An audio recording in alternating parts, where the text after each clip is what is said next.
6 ये तो आता कि it should have a large surface, it should have a large surface area, उसका सरफेस एरिया थोड़ा बड़ा होना चाहिए ताकि जो ऑक्सीजन और CO2 का डिफ्यूजन हो रहा है वो ज्यादा हो सके, ठीक है ना।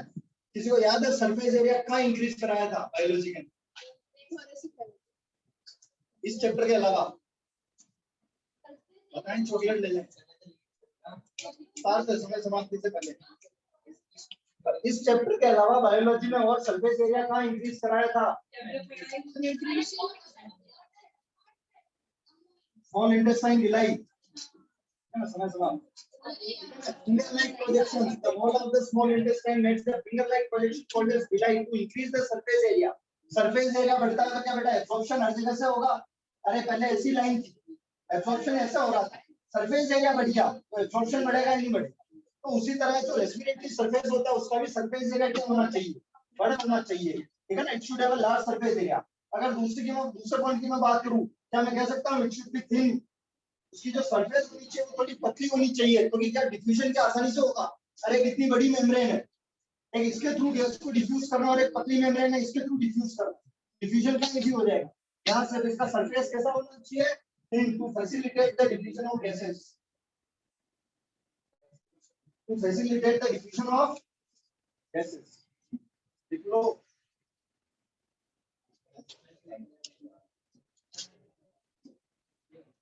चलिए लास्ट पॉइंट और देखें, क्या एल्वेलाई के अंदर ब्लड सप्लाई थी क्या? अरे क्या एल्वेलाई के अंदर ब्लड सप्लाई थी क्या? वो ब्लड सप्लाई वहां पे क्यों जरूरी? कौन बताएगा? गैसेस एक्सचेंज तो हो गया, तो ब्लड की सप्लाई क्यों जरूरी थी? अरे ट्रांसपोर्ट कर कौन रहा है? ब्लड। क्या पूछा मैंने कि एल्वेलाई के अंदर, मैंने बताया था एल्वेलाई का नेचर वेस्कुलर होता है। वेस्कुलर मतलब यहाँ पे किसकी सप्लाई होती है? ब्लड की। ब्लड की सप्लाई होना जरूरी क्यों है? क्योंकि गैसेस को ट्रांसपोर्ट करेगा कौन? बोन्स में पड़ा हो blood. Blood is the medium for the transport of gases. 97% RBC, oxygen, hemoglobin, 3% in dissolved state plasma. तो ब्लड वहाँ होना जरूरी है, तो रेस्पिरेटरी सरफेस के पास क्या होना चाहिए? इश्यू है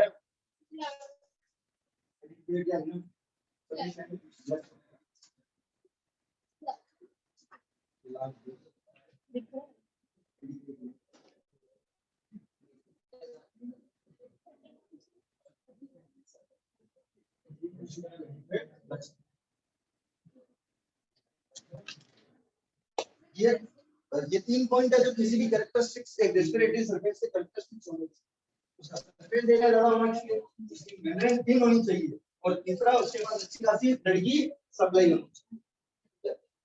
अच्छा, फिश के अंदर कौन था रेस्पिरेटरी सरफेस? क्या ग्लूकोज का वहां से एनर्जी मिल रही थी? वो एनर्जी एटीपी में कैसे कन्वर्ट होती है इसको देख लेते हैं थोड़ा सा, ज्यादा डिटेल में नहीं जाएंगे इस टॉपिक में। ग्लूकोज टूट रहा था, CO2 H2 और क्या बन रही थी? एनर्जी। अब वो एनर्जी से एटीपी कैसे बनती है थोड़ा सा इसको देखिए, ठीक है?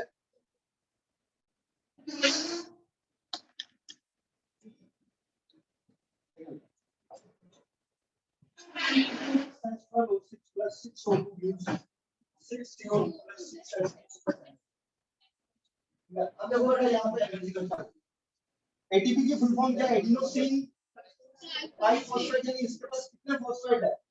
3। कितना फॉस्फेट है? 3। इस फॉस्फेट को हम बोलेंगे इनऑर्गेनिक फॉस्फेट। क्या बोलेंगे? Inorganic phosphate. बेटा ऑर्गेनिक कंपाउंड्स जनरली वो होते हैं जिनके पास हाइड्रोजन और कार्बन होते हैं। ऑर्गेनिक कंपाउंड जनरली वो होते हैं जिनके पास हाइड्रोजन और कार्बन होते हैं, और बाकी मोस्ट ऑफ द कंपाउंड्स कैसे आ जाते हैं? इनऑर्गेनिक। अगर मैं बात करूं अमोनिया ऑर्गेनिक है या इनऑर्गेनिक? इनऑर्गेनिक। हाइड्रोकार्बन नहीं है, उसके हाइड्रोकार्बन किसमें आते हैं? ऑर्गेनिक में। ये इनऑर्गेनिक फॉस्फेट। अब देखो ये जो एनर्जी बन रही है यहाँ से, यहाँ पे एक और कंपाउंड होता है जिसका नाम है एडीपी। अच्छा, एडिनोसिन ट्राइफॉस्फेट, तो यहाँ बन जाएगा एडिनोसिन ट्राइफॉस्फेट। इसके पास कितने फॉस्फेट ग्रुप है? फॉस्फेट का फॉर्मूला किसका है? सीधा 4 माइनस, ठीक है? देखें एडीपी एडिनोसिन ट्राइफॉस्फेट, क्या नाम है इसका? Adenosine triphosphate. इसके साथ जुड़ जाता है एक इनऑर्गेनिक फॉस्फेट। क्या जुड़ जाता है बेटा? Inorganic phosphate. ये कौन है? Inorganic phosphate. इन दोनों को जोड़ने का काम कौन करती है? ये एनर्जी। इन दोनों को यानी एनर्जी बनाने के लिए भी एनर्जी खर्च करनी पड़ती है। अरे समझ रहे हो ना? क्या एटीपी एक एनर्जी की फॉर्म है, इसको बनाने के लिए भी क्या खर्च करनी पड़ रही है? एनर्जी। रिएक्शन कैसे? एंडोथर्मिक या एक्सोथर्मिक? एंडो, अरे एनर्जी देनी पड़ रही है, अंदर देनी पड़ रही है, रिएक्शन कैसी एंडो। तो देखो यहाँ से जो एनर्जी बनी ये इस एटीपी, ये सेल के अंदर ही प्रेजेंट होता है एटीपी और इनऑर्गेनिक फॉस्फेट। क्या ये पूरी रिएक्शन सेल के अंदर हो रही थी? अभी तो इसका नाम क्या दिया था हमने, सेल्युलर रेस्पिरेशन। ये सेल के अंदर होती है। एरोबिक रेस्पिरेशन है तो शुरू होगी साइटोप्लाज्म में और कंटिन्यू करेगी माइटोकॉन्ड्रिया में। कंटिन्यू कहां करेगी? माइटोकॉन्ड्रिया में, सेल के अंदर ही होती है। ये भी सेल के अंदर ही प्रेजेंट रहता है। ये एनर्जी इन दोनों को जोड़ के क्या बना देगी? Adenosine triphosphate. ठीक है, अब किसी आदमी को एनर्जी चाहिए, वो वर्क कर रहा है, तो वो एनर्जी को खर्च किस फॉर्म में करेगा? एटीपी के फॉर्म में। मैंने लिखा था ATP is also called as energy currency of cell. ठीक है, ATP is also called as energy currency of cell. ठीक है, तो जब उसको एनर्जी की नीड होती है, फॉर एग्जांपल कोई भी एक्टिविटीज हो, उसके मसल्स के कॉन्ट्रैक्शन हो रहे हैं, क्या एनर्जी चाहिए? बॉडी में मसल कॉन्ट्रैक्ट, हम मूव कर रहे हैं, इंटरनल फिजियोलॉजी की बात करते हैं, बॉडी की मसल्स कॉन्ट्रैक्ट या रिलैक्स कर रही है, एनर्जी चाहिए। नर्व इंपल्स का ट्रांसमिशन हो रहा है, एनर्जी चाहिए। प्रोटीन बन रहा है बॉडी में, क्या चाहिए? एनर्जी। तो क्या एटीपी का यूज होगा? जब भी एनर्जी चाहिए होगी तो इस एटीपी को वापस क्या करेंगे? तोड़ेंगे। अरे वापस क्या करेंगे? तोड़ेंगे। और एटीपी टूटेगी किसमें? ATP plus inorganic phosphate. और यहाँ से क्या बनता है? अरे एनर्जी। एटीपी और फॉस्फेट को एनर्जी ने एनर्जी लगी तो क्या बन गए? एटीपी। अब एटीपी पड़ी है हमारे पास, ठीक है, अब हमें एनर्जी की रिक्वायरमेंट है तो वापस क्या करना पड़ेगा? एटीपी को तोड़ना पड़ेगा।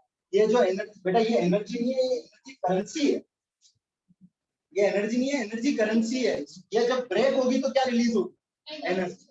तो इस फॉर्म में एनर्जी की करेंसी बनेगी एटीपी। और ये जो एनर्जी बन रही है ना यहाँ से, इसने कैसे क्या बनाई? एटीपी। कैसे बनाई? एडिनोसिन डाइफॉस्फेट में जोड़ दिया इनऑर्गेनिक फॉस्फेट। ये एनर्जी कहां से लाए सर? एडिनोसिन डाइफॉस्फेट में जुड़ गया इनऑर्गेनिक फॉस्फेट, तो ये बन गया एडिनोसिन ट्राइफॉस्फेट।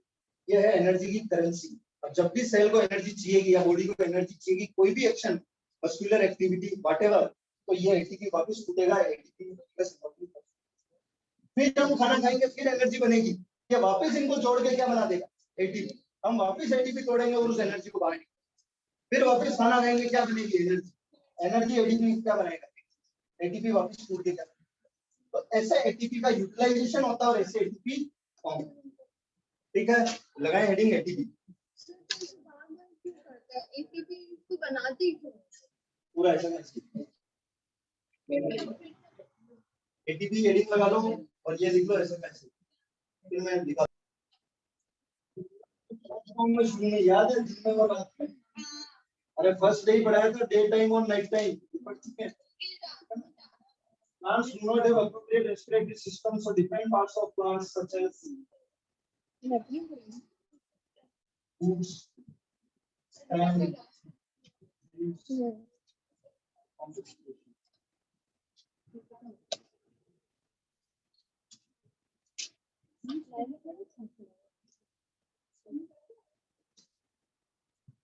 प्लांट्स के पास एक अच्छा खासा रेस्पिरेटरी सिस्टम नहीं होता, तो उसके अलग अलग पार्ट्स हैं।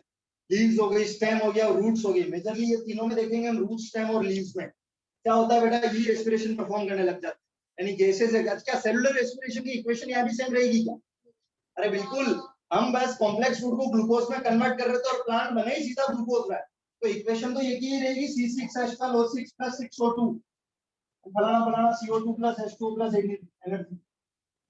इक्वेशन तो यही रहेगी सेलुलर रेस्पिरेशन। एक ही बात है, चाहे प्लांट में हो या एनिमल में हो, डिफरेंस कहां आता है वो देखा है। Plants do not have the appropriate respiratory system, so different parts of the plant such as roots, stem, leaves perform respiration। ठीक है, दूसरा पॉइंट देखें यहाँ। क्या प्लांट्स नॉन मोटाइल होते हैं? अरे नॉन मोटाइल जो है मोशन नहीं कर सकते, प्लांट्स नॉन मोटाइल है। तो एनिमल्स के कंपैरिजन में इनको एनर्जी की रिक्वायरमेंट ज्यादा है या कम? कम है। मोस्ट ऑफ द एनर्जी बेटा वर्बल कम्युनिकेशन, थॉट प्रोसेस, ठीक है ना, और मोशन में निकल जाती है एक आदमी की। तो प्लांट्स नॉन मोटाइल है, plants are non motile, so they have no metabolic requirement, they have no metabolic requirement.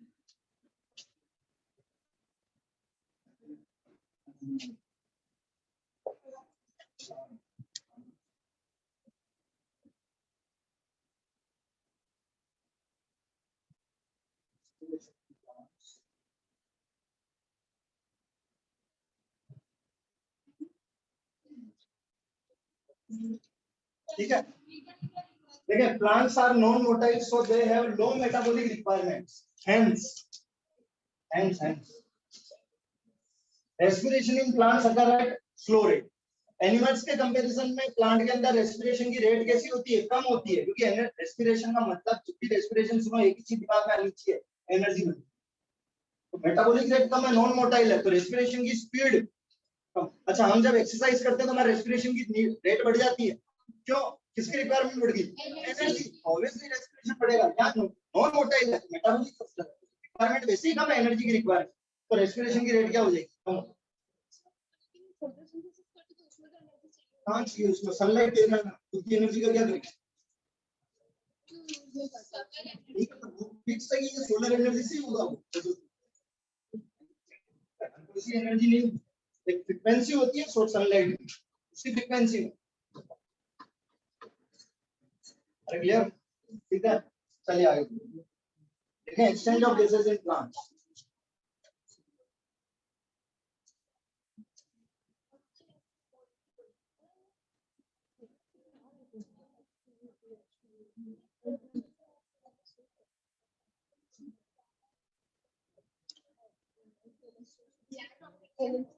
हाँ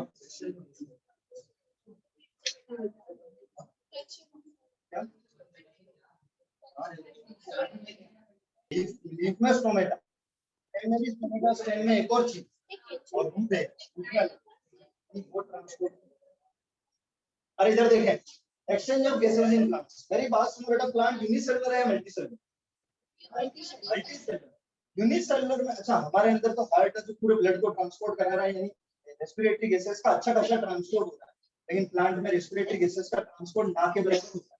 ठीक है ना, इसी नहीं, वो रेस्पिरेटरी गैसेस का ट्रांसपोर्ट नहीं करती, जाइलम पानी और मिनरल्स का करेगा और फ्लोएम फूड का करेगा। रेस्पिरेटरी गैसेस के ट्रांसपोर्ट की बात हो रही है, हमारे में ब्लड ट्रांसपोर्ट करना था, ठीक है, तो यहाँ पे स्टोमेटा केवल एक्सचेंज करता है। तो यहाँ पे अलग अलग पार्ट्स आ गए, स्टोमेटा आ गई, लीफ आ गई, रूट आ गई, तो ये अलग अलग जगह से क्या कर रहे हैं? एक्सचेंज कर रहे हैं, ठीक है, क्योंकि एनर्जी वही मिल रही है, मोस्ट ऑफ द एनर्जी। ठीक है, तो देखना एक्सचेंज ऑफ गैसेस प्लांट्स में मैंने कहा था कि रेस्पिरेटरी सिस्टम नहीं होता है, तो रेस्पिरेशन तीन पार्ट करते हैं, लीव्स, स्टेम्स और रूट्स। तो अगर मैं सबसे पहले बात करूं इसकी, लीव्स की, तो लीव्स की एपिडर्मल लेयर में क्या प्रेजेंट होते हैं बेटा? स्टोमेटा। और ये क्या? अच्छा, स्टोमेटा के दो फंक्शन किसको याद है? एक तो गैसेस एक्सचेंज और ट्रांसपिरेशन, इवेपोरेशन और ट्रांसपिरेशन, दो फंक्शन है। ये फंक्शन कि लीव्स के अंदर स्टोमेटा जो होते हैं वो किसमें हेल्प करते हैं? Gases exchange. ठीक है, the exchange of gases in plants. ठीक है, फर्स्ट लीव,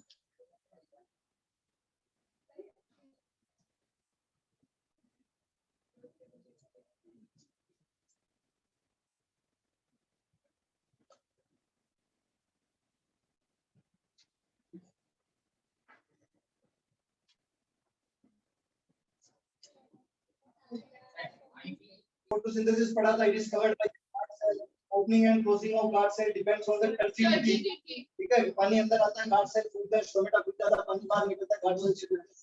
ठीक है, ये सब पढ़ चुके हैं। अच्छा, अब इसमें एक चीज देखिए, डे टाइम और नाइट टाइम तो पढ़ लिया हमने, ठीक है, तो देखा सुना, ड्यूरिंग डे टाइम दिन में कौन सी रिएक्शन होती है बेटा?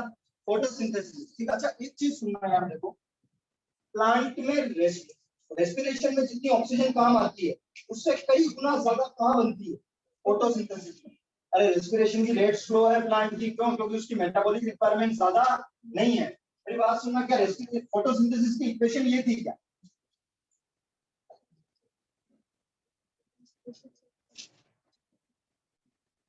अरे क्या ये थी क्या?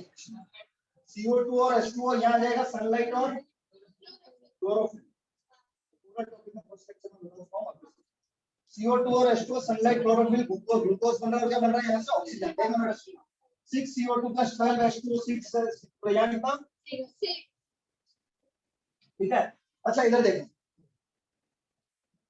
वापिस सुने इस लाइन को कि प्लांट को जितनी रेस्पिरेशन करता है उससे कई गुना ज्यादा फोटोसिंथेसिस में वो क्या बना देता है? ऑक्सीजन। ठीक है, तो जो बची कुची ऑक्सीजन है वो क्या करेगा? एटमॉस्फेयर में रिलीज करेगा। ये फर्स्ट थिंग मैंने बताया था कि C6H12O6 प्लस ये जो O2 बन रही है इसको कहाँ रिलीज कर देगा? Atmosphere.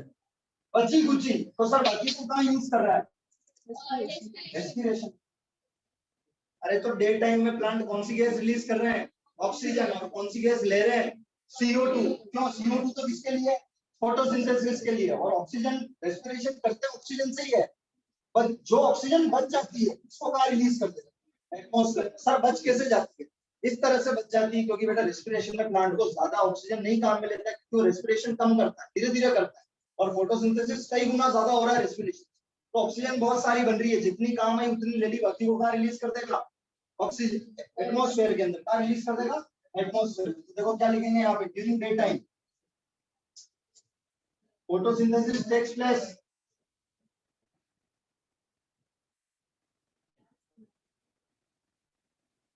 surplus oxygen is released in atmosphere। अरे क्या सही है? डे टाइम में क्या हो रहा है बेटा?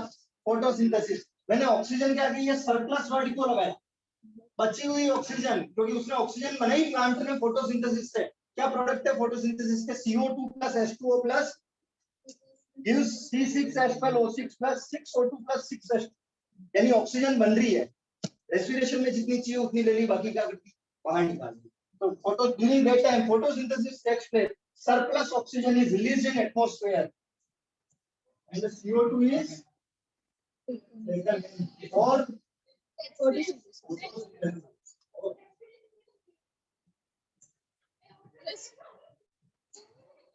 Are you clear? During daytime photosynthesis takes place, surplus oxygen is released in atmosphere and CO2 is taken in for photosynthesis। इसके थ्रू लेंगे। अगर मैं यही बात करूं किसकी? नाइट टाइम की। क्या नाइट में फोटोसिंथेसिस होगा? नहीं होगा, पर रेस्पिरेशन तो होगा। No photosynthesis.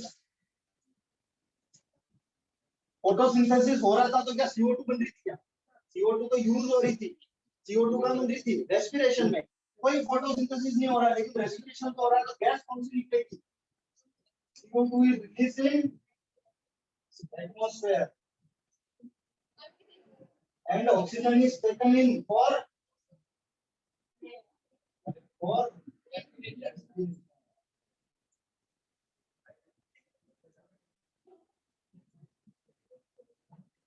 ठीक है।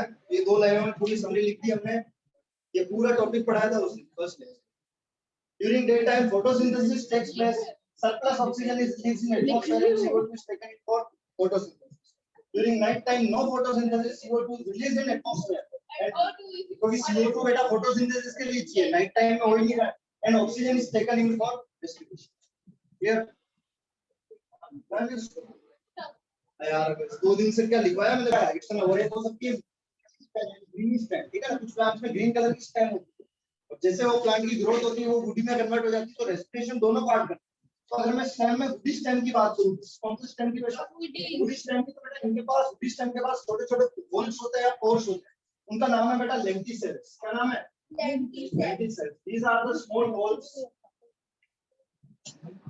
present in woody stem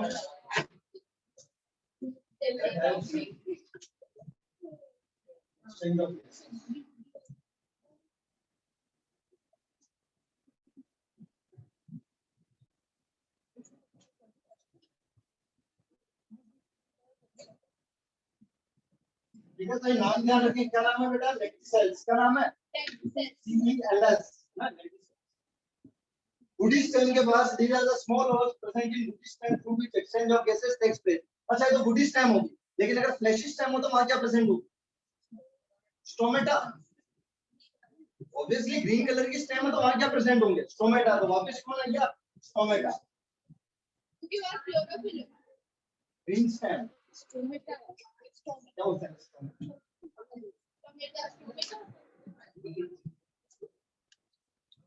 ठीक है, और लिखवा दिया स्टोमेटा क्या होता है, फंक्शन क्या होता है, ठीक है।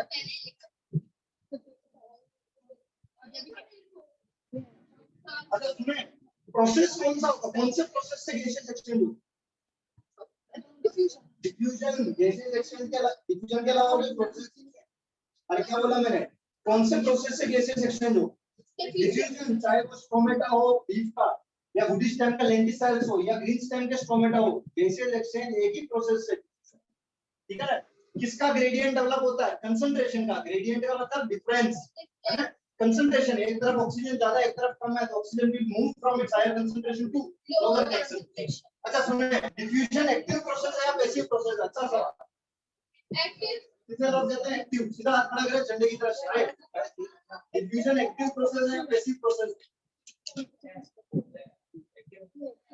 एक्टिव वाले हाथ खड़ा करें, एक्टिव वाले, और पैसिव वाले हाथ खड़ा करें, और जो कुछ नहीं कर रहे वो हाथ खड़ा। मैं थोड़ा सा पॉइंट को देख लें बेटा। दो तरह के प्रोसेस होते हैं बॉडी में, एक होता है एक्टिव और एक होता है पैसिव। जिनमें एनर्जी लगती है वो प्रोसेस कौन सा है? एक्टिव। और जिनमें एनर्जी नहीं लगती है वो कौन सा है? पैसिव। तो पैसिव प्रोसेस है, कंसंट्रेशन ज्यादा होगा, अरे पानी ऊपर से नीचे अपने आप आ जाएगा, नीचे से ऊपर भेजना एनर्जी को, तो कंसंट्रेशन ज्यादा तो ऑटोमेटिकली क्या करेगा? डिफ्यूज करेगा। डिफ्यूजन इज ऑलवेज नॉट लगा के लिखना ना कहीं पे छत के ऊपर, तो मूवी के ऊपर की छत होती है इसमें लिखा है diffusion is passive process. Diffusion is passive process. और कैसे क्लियर होती है डिफ्यूजन में? डिफ्यूजन इज पैसिव प्रोसेस क्यों? क्योंकि यहाँ पे कंसंट्रेशन की ग्रेडियंट बन जाती है। मेरी बात सुनो बेटा, सब सुनो। कोई चीज हाई कंसंट्रेशन से लो कंसंट्रेशन में जा रही है तो अपने आप चली जाएगी, लेकिन किसी को लो से हाई पे भेजना तो वहां क्या करनी पड़ेगी? एनर्जी लगानी, ठीक है ना। Diffusion is passive process. अभी एक और एग्जांपल देखो। बड़े भी कितना टाइम लगा। अरे ये चलिए रूट्स की बात करें बेटा, सुनना। इसको नाम याद है, प्लांट की आउटर मोस्ट कवरिंग कौन सी टिश्यू थी? एपिथेलियल इंसानों में होता है, एपिडर्मिस होता है। अभी लिखा है मैंने स्टोमेटा में कि the epidermis of the leaf contains tiny pores called as stomata. लिखा है एपिडर्मिस, लिखा leaf leaf leaf leaf stomata stomata stomata epidermis epidermis epidermis. अरे अभी थोड़ा ध्यान में रखने वाली अभी कवरिंग हो, अगर एनिमल्स के अंदर कोई कवरिंग हो रही तो एपिथेलियल कौन सा टिश्यू? एपिथेलियल। स्किन कौन? स्किन एक ऑर्गन है, ऑर्गन को टिश्यू बना कौन सा टिश्यू? एपिथेलियल। इंटरनल ऑर्गन की जितनी भी कवरिंग होगी हमारे अंदर एपिथेलियल। प्लांट में कवरिंग करती है एपिडर्मिस। कौन करती है?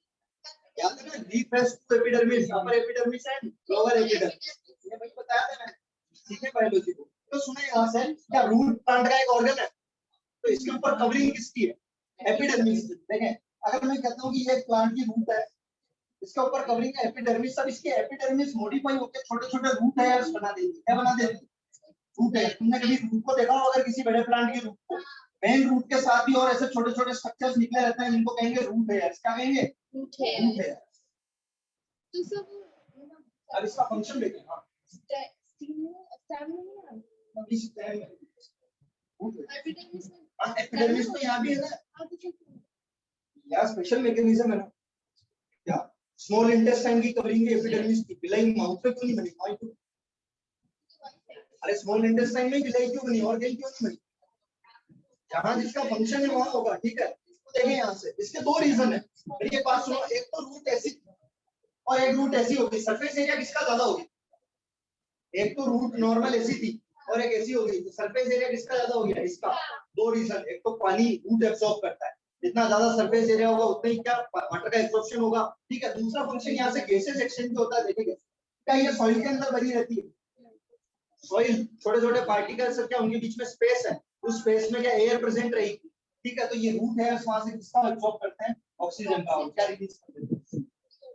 तो यहाँ से भी गैसेस एक्सचेंज होता है। प्लांट में गैसेस एक्सचेंज कहाँ होता है? तो लीफ में स्टोमेटा के थ्रू, वुडी स्टेम में प्रेजेंट होता है लेंटिसेल्स, ग्रीन स्टेम में भी स्टोमेटा, और अगर मैं बात करूं रूट की तो यहाँ क्या प्रेजेंट होता है? Root hairs which increases the surface area, ठीक है। अच्छा एक चीज बताओ मुझे, एक प्लांट है जिसको काफी टाइम से वो पानी के अंदर डूबा हुआ, मतलब उसकी क्या उसकी डेथ हो जाएगी? कितने लोग कह रहे हो जाएगी? एक प्लांट है जो पानी के, उसकी रूट्स पानी के अंदर डूबी हुई है काफी टाइम से, हो जाएगी। क्यों? कैसे होगी? देखें गैसेस एक्सचेंज नहीं हो पाएगा। अरे भैया सॉइल थी, सुनना, क्या ये सॉइल है? अरे इधर देखो बाबू, क्या ये सॉइल है?